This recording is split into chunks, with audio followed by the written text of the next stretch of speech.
राम कथा चल रही थी, अचानक माइक पर अनाउंसमेंट हुआ, भाई पवन अरोड़ा जी जहाँ कहीं भी हों तुरंत घर पहुँचे। वंदना भाभी उनका घर पर इंतजार कर रही हैं। राम कथा सुन रहे भाई पवन अरोड़ा तत्काल उठ खड़े हुए और उठकर घर जाने लगे। तभी महिलाओं में बैठी वंदना भाभी चिल्लाए, अरे बैठो बैठो, राम कथा सुनो। मैंने तो खाली चेक करने के लिए अनाउंसमेंट करवाया था कि राम कथा ही सुनने गए हो या कहीं और।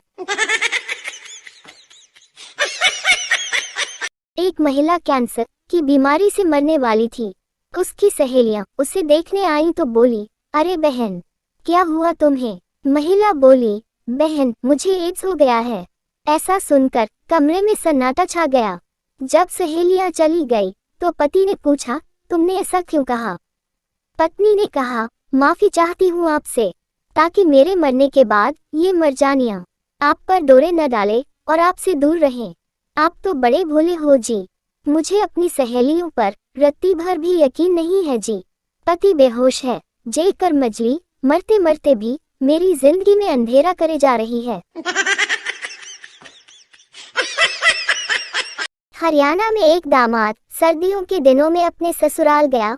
उसकी पत्नी का नाम था दामो और उसकी साली का नाम था बदामो। तो उस गांव में रिवाज ये था कि दामाद अपनी पत्नी से मिलना तो दूर आमने सामने देख भी नहीं सकता था। तो दामाद ने इशारे में दो पंक्तियां कही कि उल्टा पंछी बोल रिया से अब की पाला खूब पड़ेगा, दो जन मिल के सोते रहियो, नहीं तो एक जरूर मरेगा। सास समझ गई कि दामाद क्या इशारा कर रहा है, तो उसने भी जवाब दिया, दामो संग बादामो सोवेगी और तेरे संग तेरा साला, मैं बोए संग पड़ी रहूंगी कि कर लेगा पाला। एक मरीज डॉक्टर के पास गया। मरीज, डॉक्टर साहब मेरे कान में मटर का पौधा उग गया है। डॉक्टर, ये तो बड़ी हैरानी की बात है। मरीज, जी हाँ डॉक्टर साहब, हैरानी की बात तो है ही, क्योंकि मैंने तो अपने कान में भिंडी के बीज डाले थे।